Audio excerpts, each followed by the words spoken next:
참 감사하고 기쁜 날입니다. 여러분 혹시 6월 4일이 무슨 날인 줄 아십니까? 6월 4일요. 오늘 떡국 2그릇 드시기 바랍니다. 제 생일입니다. 경남 금서면 특리 455번지에서 태어났습니다. 한 귀로 듣고 10귀로 이렇게 잊으시면 됩니다.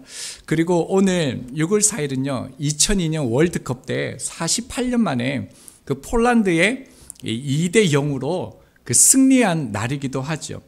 여러분 이것은 역사적으로요 많은 기록들이 증명하고 있습니다. 자, 그렇다면요 예수님의 생일은요 12월 25일 오늘이 예수님 생일이 맞습니까? 이날에 예수님 오셨습니까? 여러분은 어떻게 알고 계십니까? 기독교 그 초기에요 예수님의 생일은 명확히 기록되어지지 않았습니다.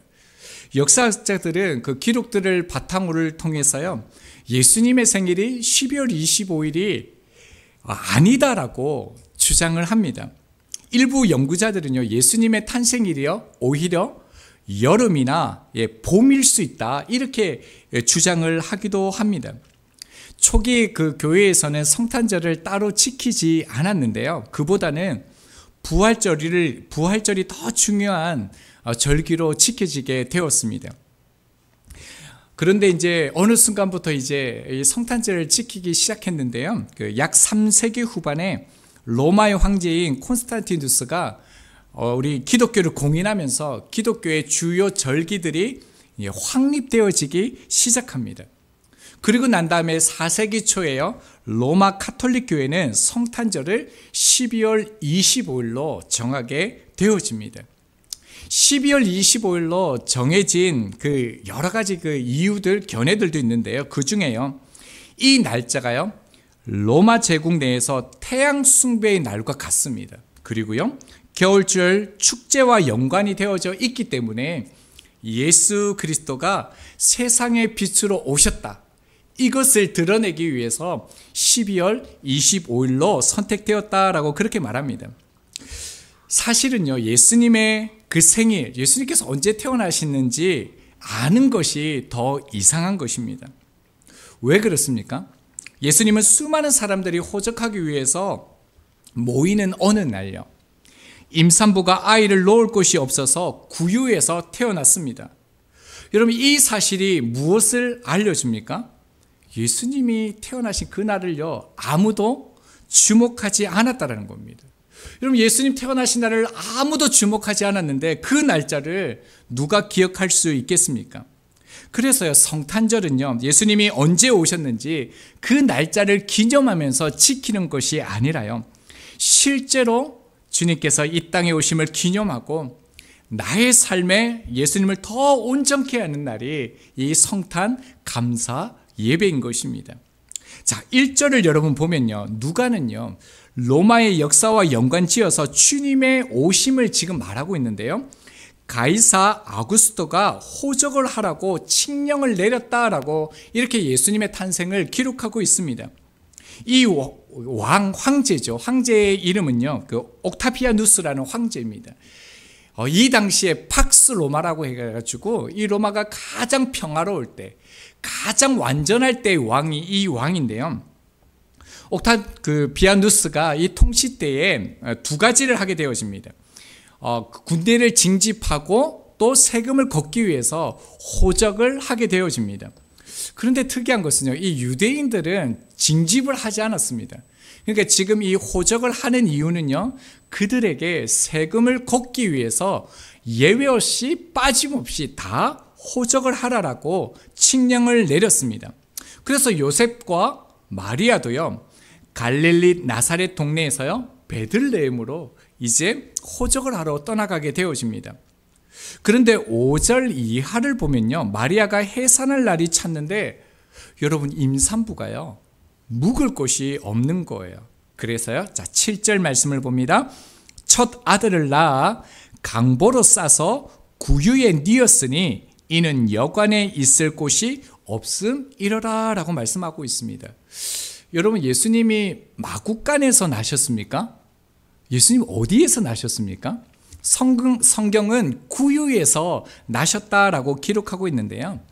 여기에서 이 여관, 카탈리마라는 이 단어는요, 당시에 사관이라고 불려지는 그런 곳이었습니다. 당시에 통상적으로 이렇게 2층으로 되어져 있는, 어떻게 표현해야 될까요? 이렇게 임시 건물 이런 거. 2층에는 이제 여행자들이 쉴 수 있는 그런 공간이 있었고요. 1층에는 여행객들의 그 짐이나 짐승들이 휴식을 취하는 장소로 사여지게 되었습니다. 그러니까 2층에 이제 사람이 가득 찬 것이죠. 그런데 마리아가 해산을 앞두고 있는데 수많은 사람들이 있었지만요, 이 임산부에게 자비를 베풀어 주지 않았던 것이죠. 그래서 지금 짐승들이 휴식을 취하고 있는 더럽고 냄새나는 구유에 예수님께서 태어나신 것입니다. 자, 그런데요, 성경은요, 예수님께서 구유에 나신 것이요, 어쩔 수 없이 사람들에게 배척당해서 자비가 없어서 여기에서 태어났다라고 말하지 않습니다.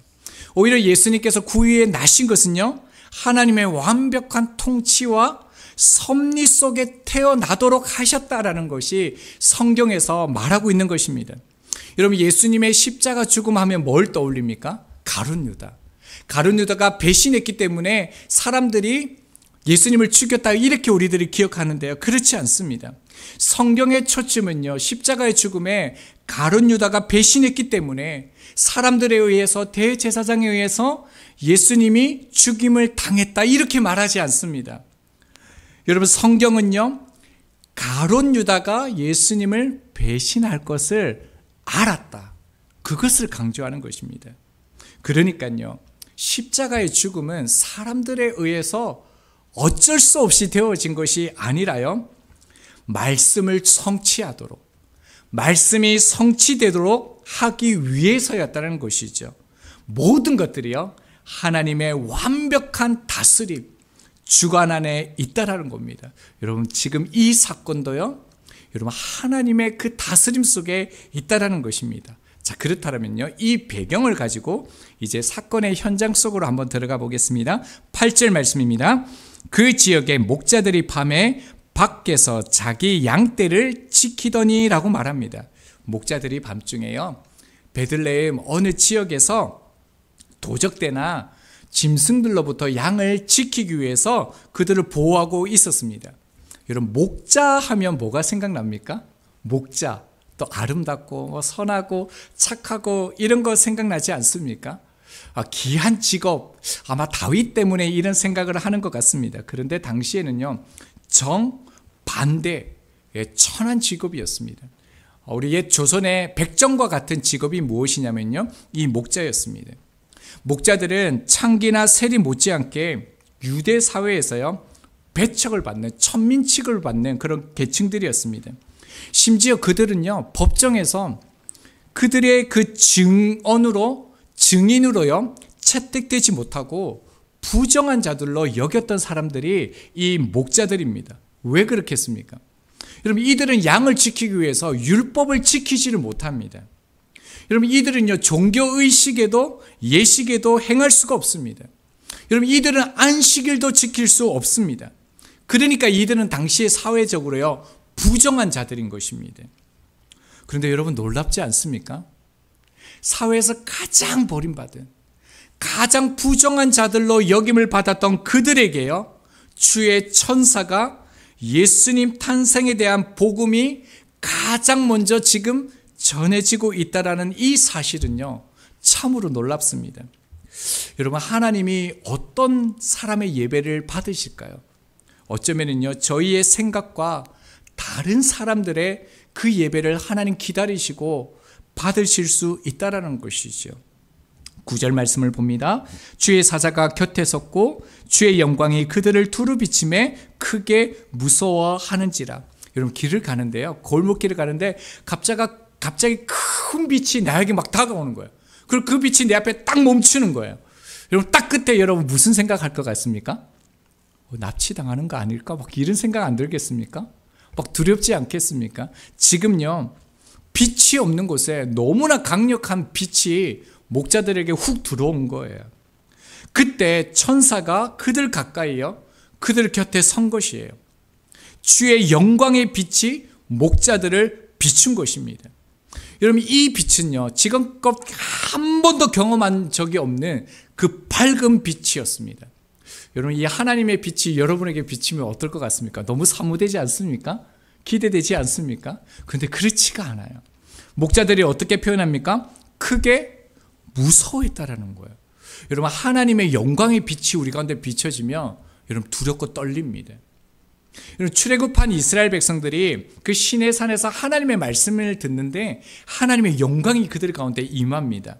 근데 그들이 어떻게 했습니까? 두려워 떨었습니다. 하나님, 우리에게 말씀하지 마십시오. 모세를 통해서 우리 가운데 말해달라고 그렇게 말합니다. 여러분, 이 두려움은요, 도저히 감당할 수 없는 그 죽음과 같은 두려움이었죠. 지금 그 두려움 가운데 그들이 봉착한 것입니다. 자, 천사들이 말합니다. 10절이요. 천사가 이르되 무서워하지 말라. 보라, 내가 온 백성에게 미칠 큰 기쁨의 좋은 소식을 너에게 전하노라. 여러분, 천사는 목자들 가운데 뭐라고 먼저 말합니까? 두려워하지 마라, 무서워하지 마라라고 얘기합니다. 그들 가운데 있는 그 두려움을 먼저 제거해 주죠. 그리고 난 다음에는요, 보라라고 얘기하고 있습니다. 보라라는 거예요. 이 단어는요, 맛보라는 거예요. 경험하라는 것이에요. 그러면서 예수님의 탄생의 소식을 이렇게 묘사합니다. 온 백성에게 미칠 큰 기쁨의 좋은 소식을 너희에게 전하노라. 여러분, 이 기쁨은요, 차별 없는 기쁨이에요. 모든 나라, 모든 민족, 모든 세계에게 기쁨이 될 수 있는요, 누구도 제외될 수 없는, 예외되어지지 않는 유일한 그 기쁨의 소식을 전한다라고 말합니다. 여러분, 그래서 11절 앞에는요, 한글 성경에는 이렇게 번역되어지지 않는데 왜냐하면이라는 접속사가 있습니다. 그래서 11절은 이렇게 읽어야 됩니다. 왜냐하면 오늘 다윗의 동네에 너희를 위하여 구주가 나셨으니 곧 그리스도 주시니라. 아멘이죠. 이런 큰 기쁨의 소식이 무엇이라고요? 구주가 나셨는데 그리스도 주가 이 땅에 오셨다라는 소식입니다. 여러분, 천사가 자세히 보면요, 예수 그리스도를 두 가지 호칭을 사용하면서 말하죠. 첫 번째는 뭡니까? 그리스도라고 고백하고 있습니다. 그리스도는요, 기름 부음 받은 자, 이런 뜻을 가지고 있죠. 이것은요, 하나님께서 약속하신, 말씀으로 약속하신 그 메시아라는 것입니다. 그리고 또 한 단어를 더 사용하죠. 주입니다. 절대 주권을 가지신 온 세상의 그 주님이 태어나셨다, 이 말씀을 하고 있다는 것입니다. 여러분, 주일에 나왔던 이 주가요, 키리오스라는 단어입니다. 당시 로마는 어떤 로마였다고요? 팍스 로마였습니다. 강력한 힘을 가지고 최고의 나라로 군림하는 그런 영광의 시대가 그 팍스 로마였죠. 그래서 모든 전쟁을 종식시키고 그 평화를 가져온 이 옥타비아누스를 뭐라고 얘기했냐면요, 신이라 칭했습니다. 그리고 이 옥타비아누스를요, 좋은 소식을 가져온 신이라고 불리워졌습니다. 그런데 지금 천사가 뭐라고 얘기하는 것입니까? 진정한 구주가 누구이신지 분명하게 선포를 합니다. 예수 그리스도가, 그분만이 메시아이시고 주님이시라는 것입니다.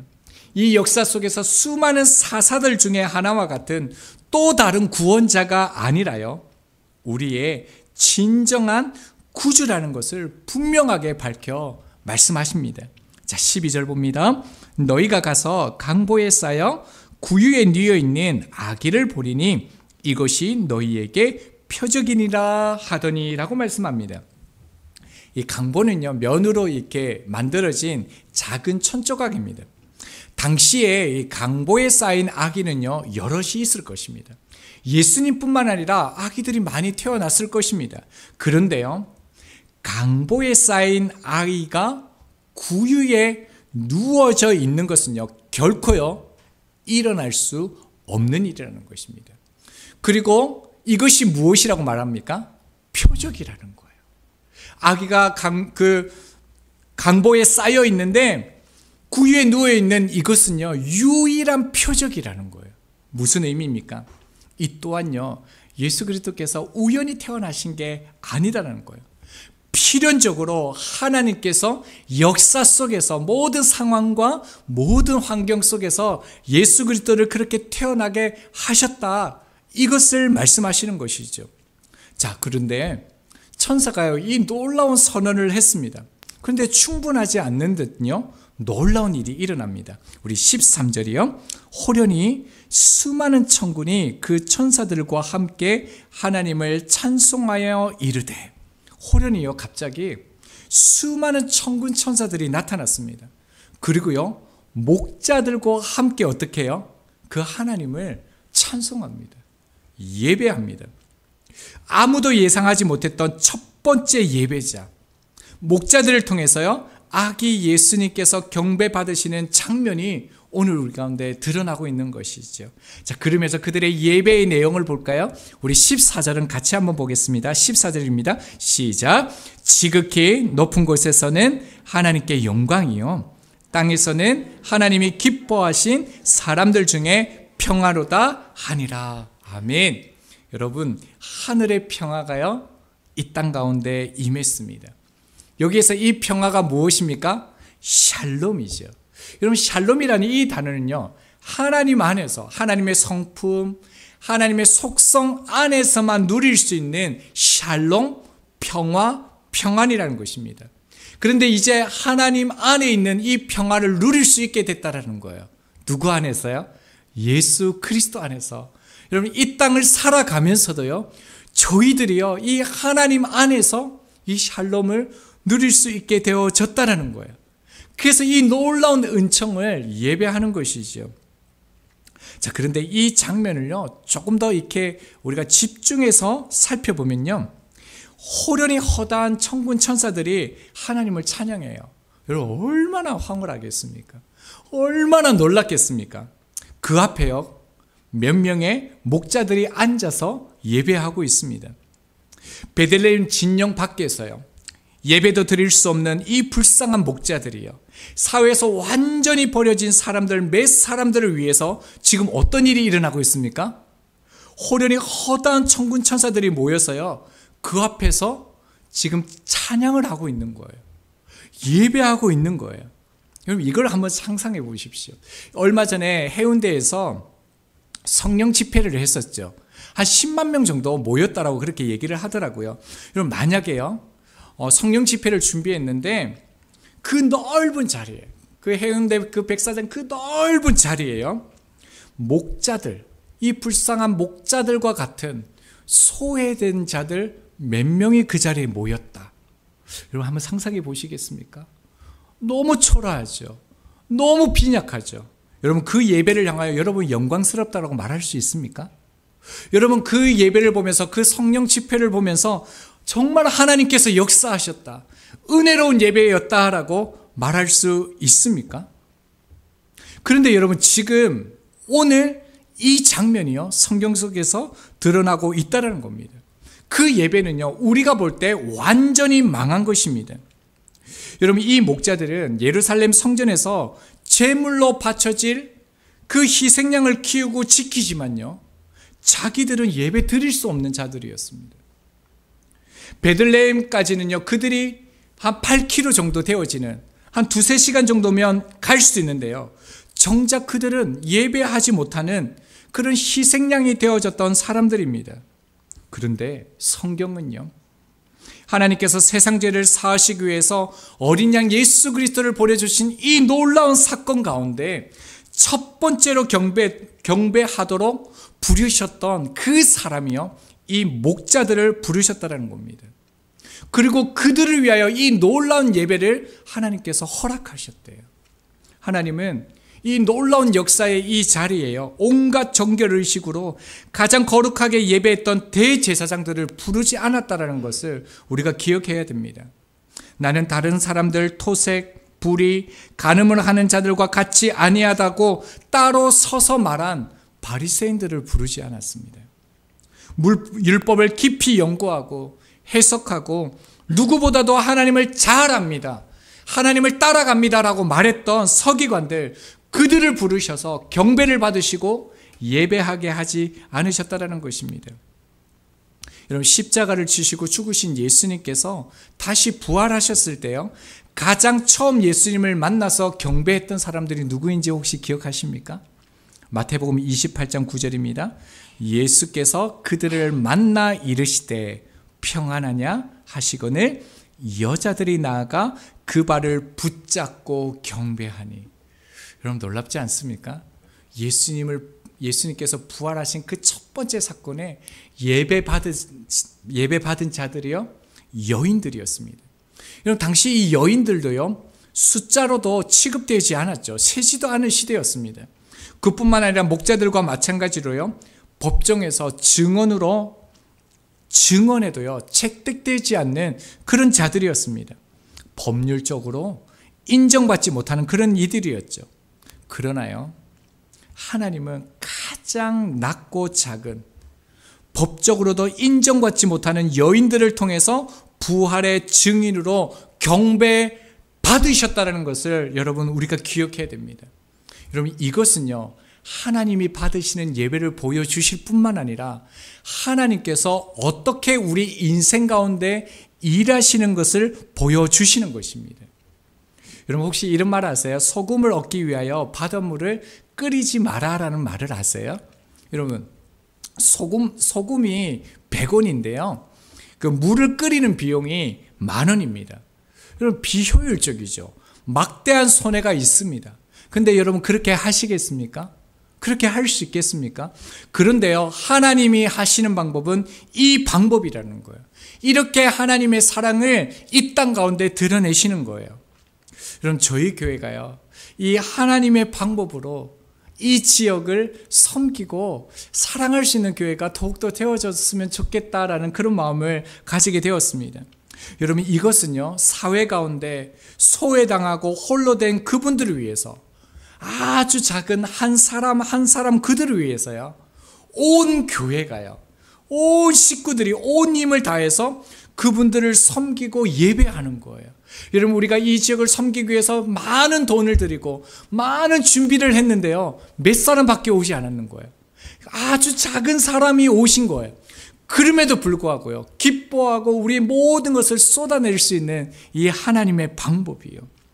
여러분, 이것은 절기 때나 특별한 날, 성탄절 날 의례적으로 보여주기 위해서 하는 것 말고요, 온 에너지, 온 사랑, 온 섬김을 쏟아서 전심으로 그들과 함께하는 그런 교회가 되었으면 좋겠습니다. 분명히 그렇다면 그곳에요, 하나님의 영광이 되어지고 그곳에는 그 하나님의 평화가 임할 것입니다. 여러분, 저희 교회가 그렇게 되어 가실 것을 믿으시죠? 여러분, 그렇게 되어지기 위해서 저희들이 실제로 먼저 행해야 할 것이 있습니다. 그것이 무엇이냐면요, 오늘 결론적인 말씀인데요, 15절을 한번 보시겠습니까? 천사들이 떠나 하늘로 올라가니 목자가 서로 말하되 이제 베들레헴으로 가서 주께서 우리에게 알리신 바 이 이루어진 일을 보자 하고. 여러분, 목자들이 천사들의 그 소리를 듣고요, 우와, 저게 정말인가? 우와, 정말 그렇게 될까? 우리 가서 한번 살펴보자, 알아보자. 여러분, 이렇게 얘기한 게 아니에요. 뭐라고 얘기했습니까? 이제 베들레헴으로 가서 주께서 우리에게 알리신 바 이 이루어진 일을 보자라고 말합니다. 이미 이루어진 것으로 믿었습니다. 그래서 원문에 보면요, 이 접속사 대라는 단어가 쓰여져요. 그래서 우리가 꼭 보자, 이렇게 강조되어져 있습니다. 그리고 여러분, 놀랍지 않습니까? 성경의 천사들이 목자들 보고 가라고 했습니까? 안 했습니까? 가서 찾아보라고 했습니까? 그렇지 않았어요. 그럼에도 불구하고 목자들은요, 명령하지 않았음에도 불구하고 말씀을 듣고요, 굿세스를 보기 위하여 빨리 달려갔다라는 것입니다. 여러분, 그런데요, 여기서 한번 상상해 보시겠어요? 그럼 목자들이 지키던 양들은 어떻게 합니까? 이 양들은 다른 목자들에게 맡겼나요? 이 양들은 자기 양들이 아니거든요. 주인에게 맡겨주고 갔을까요? 여러분, 성경은 그것을 말하지 않습니다. 다른 목자에게 맡겼든지 주인에게 돌려줬다든지, 여러분 성경은 그걸 말하지 않습니다. 왜요? 이 모습을 통해서 무엇에 더 귀하게 여기는지 그 가치를 우리 가운데 보여주고 있기 때문에 그렇습니다. 마태복음 13장 44절입니다. 천국은 마치 밭에 감추인 보화와 같으니 사람이 이를 발견한 후 숨겨두고 기뻐하며 돌아가서 자기의 소유를 다 팔아 그 밭을 사느니라고 말씀합니다. 여러분 놀라운 것은요, 여기에 세 가지 동사가 나오는데요, 돌아가서, 다 팔아, 샀다라고 현재형으로 다 이렇게 동사형으로 표현하고 있습니다. 성경이 강조하는 게 무엇입니까? 예수 그리스도의 가치를 알았다라는 거예요. 예수 그리스도의 그 귀함을 알고 그들이 행동했다라는 것을 성경이 말하고 있다는 것입니다. 동일하게요, 지금요, 그들이 지금 목자들이 행했던 그 행동은요, 상황이 중요한 게 아니라 이들이 강요에 못 이긴 헌신이 아니라 정말 기뻐하여 모든 것을 내려놓고 달려갔다. 그것을 우리 가운데 말해주고 있다는 것입니다. 그래서요, 이 누가를 기록한 누가도요, 이 목자들의 믿음의 반응을요, 동사들을 통해서 계속적으로 나타내요. 15절을 보면요, 말하되 가서, 16절을 보면요, 찾아서요, 17절을 보면요, 보고, 다 동사를 씁니다. 그리고 20절을 볼까요? 목자들은 자기들에게 이르던 바와 같이 듣고 본 그 모든 것으로 통하여 하나님께 영광을 돌리고 찬송하며 돌아가니라. 여러분, 천사들을 통하여 하나님의 메시지가 그대로 이루어진 것을 그들이 보았습니다. 경험했습니다. 그리고 하나님께 영광을 돌리고 찬송했죠. 여러분, 믿음이 동사라는 것을 알 수 있어요. 여러분, 믿음을 움직이는 것입니다. 그들이 믿음으로 움직였다는 것을 알 수 있죠. 자, 그리고요, 아주 중요한 단어가 하나 우리 가운데 보여집니다. 그것이 무엇이냐면요, 20절 마지막에요, 돌아가니라, 이 단어입니다. 여러분, 아무렇지 않게 보이는 흔한 단어, 돌아간다. 여러분, 예배 끝나고 난 다음에 안 돌아가실 것입니까? 오늘 밤새 마실 거죠? 아멘? 돌아가실 거잖아요. 돌아가실 거죠? 안 돌아간다고 얘기했어요, 강민 형제님. 돌아가실 거잖아요. 안 돌아가시는 분이 어디 있어요? 근데 오늘 성경은요, 이 돌아가니라를 강조하고 있습니다. 여러분, 예수님이 이 땅에 오시면 우리는 경배하고요, 하나님께 영광을 돌리고 찬송해야 합니다. 그러나 여러분, 그것이 본질이 아닙니다. 크리스마스 예배는요, 이 11시에 드려지는 예배가 다가 아닙니다. 예수님을 만난 사람의 경배와 하나님께 영광은요, 삶의 자리에서 나의 삶으로 찬양해야 하는 것입니다.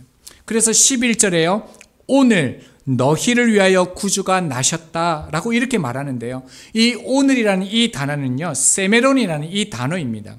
크로노스죠. 이 세상의 그 시간의 흐름, 오늘이라는 이런 뜻도 있지만은요, 하나님의 때, 카이로스라는 이 단어입니다. 바로 그날이라는 거예요.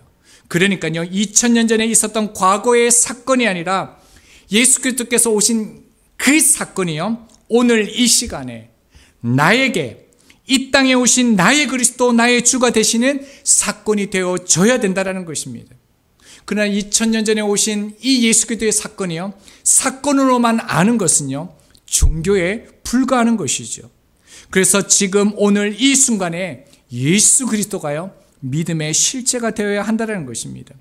그리고 또 한 가지 의아한 장면인데요, 20절을 여러분 살펴보시면요, 처음에 그 천사들이 와서 예수님께서, 그 아기 예수님께서 나신다라고 했던 장면과 아주 다른 특징을 하나 우리가 발견할 수 있습니다. 혹시 발견하셨습니까?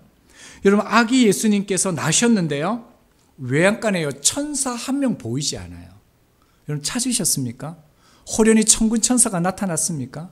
앞에는요, 수많은 천군 천사들이 나타났어요. 예수님의 오심을 기뻐하면서 영광을 돌렸잖아요. 그런데 예수님이 나셨으면 더 엄청난 일이 일어나야죠. 아무것도 일어나지 않습니다. 특별한 일이 없습니다. 그 가운데 무슨 일이 있었는지 성경은 말해주지 않습니다. 그런데 성경이 말해주는 것이 있습니다.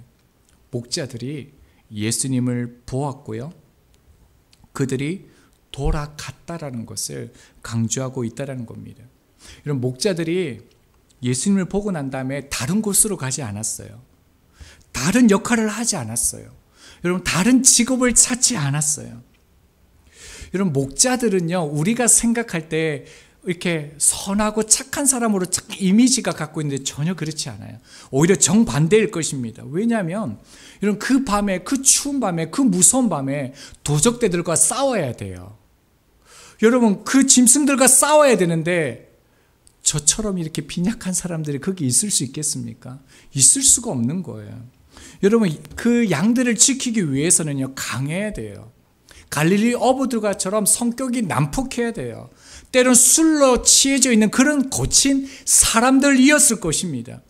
여러분, 그런데요, 세상에서 배척당하고 거부당하고 삶의 이유가 없었던 그들이요, 하나님의 말씀을 들었고요, 순종했고 예수님을 만나고 돌아갔다라는 것입니다. 예수님을 만난 것은요, 삶의 자리가 바뀐 것이 아니라 변화된 나로서 돌아간 것이죠. 이제 말씀을 맺겠습니다. 여러분, 저희 교회가요, 참 특별하고 소중하다는 것을 제가 참 갈수록 많이 느낍니다. 이제 저희들이 한 2년 정도 이제 되어져 가는데요, 우리 교회 같은 교회가 있긴 있겠죠. 그렇죠? 어딘가 있긴 있을 거예요. 근데 찾기는 쉽지는 않을 것입니다. 여러분, 혹시나 2년 동안 오시면서 갈등하고 마음의 상처 받아보신 적 있습니까? 여러분, 혹시나 성도들끼리 고민하고 미워하고 아파했던 적이 있습니까? 사람 때문에 너무 괴로워서 이런 마음을 가져본 적 여러분 있으십니까? 아마 없으실 거예요. 저 또한요, 사역자로서 말씀에 집중할 수 있고요, 뿐만 아니라 그 성도님들 때문에 오히려요, 더 도전받고 위로받을 수 있는 정말 복 중에 복을 얻은 그런 신앙생활을 하고 있습니다. 정말 감사한 교회를 우리가 만난 것이죠. 자, 그런데요, 삶의 고단한 그 문제들은요, 변하지 않았다라는 거예요. 제가 너무 좋은 교회, 사랑하는 분들과 신앙생활을 하는데요, 여전히 삶의 문제는 똑같습니다. 숨이 턱턱 막힐 만큼 그런 어려운 순간들이 있었고요, 지금도 그 연장선에 있습니다. 여러분 또한 힘든 한 해를 보내오지 않으셨습니까? 저희들의 인생도요, 이 목자들처럼이요, 구유에 나신 예수님과 같은 삶을 살아왔고요, 살아가게 될 것입니다. 그런데 크리스마스는요, 그런 삶으로부터 도망가는 시간이 아닙니다. 크리스마스는 하나님의 사랑에 영광을 돌려드리고요, 예수 그리스도를 경배하고 변화된 나의 모습으로 나의 삶의 자리로 돌아가서 첫 번째 크리스마스가 있었다라는 것을 내 모습으로 보여주는 것입니다. 여러분, 우리의 삶의 자리에는요, 예수님을 죽이려 했던 그런 헤롯과 같은 그런 이들이 있습니다. 나를 괴롭히고 힘들게 하는 그런 사람들이 있습니다. 친구일 수도 있고요, 직장 동료일 수도 있고요, 그것이 가족일 수도 있습니다. 내 힘으로 도저히 어떻게 할 수 없는 문제들이 있습니다. 여러분, 목자들의 그 마음으로요, 주님을 만난 여인들의 마음으로 돌아가십시오. 신앙생활을 하는 게 참 힘들지 않으십니까? 말씀대로 살아가는 거 정말 힘드시죠? 저도 믿음이 자라지 않아서, 성숙되지 않아서 참 많은 고민들과 아픔이 있습니다. 여러분, 예수님도요, 주님이 되셔서 이 땅에 오신 것이 처음인 것을 잊지 마시기 바랍니다. 인간의 몸으로 성육신 하신 거, 육신의 몸으로 이 땅에서 사신 거, 십자가를 지신 거, 사랑하는 아버지와 단절되는 그 고통, 예수님께 처음이셨습니다. 처음 살아가는 삶이셨습니다. 그럼에도 불구하고요, 주님은 하나님을 온전히 바라보면서요, 의지하면서요, 여러분, 하늘의 뜻을 이 땅에 이루내셨습니다. 오늘 크리스마스에 예배하는 저희들은요, 나의 삶에 예수님이 어떤 분이신지를 대답해야 합니다. 우리의 말로, 입술로 대답하는 것이 아니라 나의 삶으로요, 나의 모습과 나의 인격으로 대답해야 합니다. 오늘 그리스도가 없는 크리스마스를 보내지 않았으면 좋겠습니다.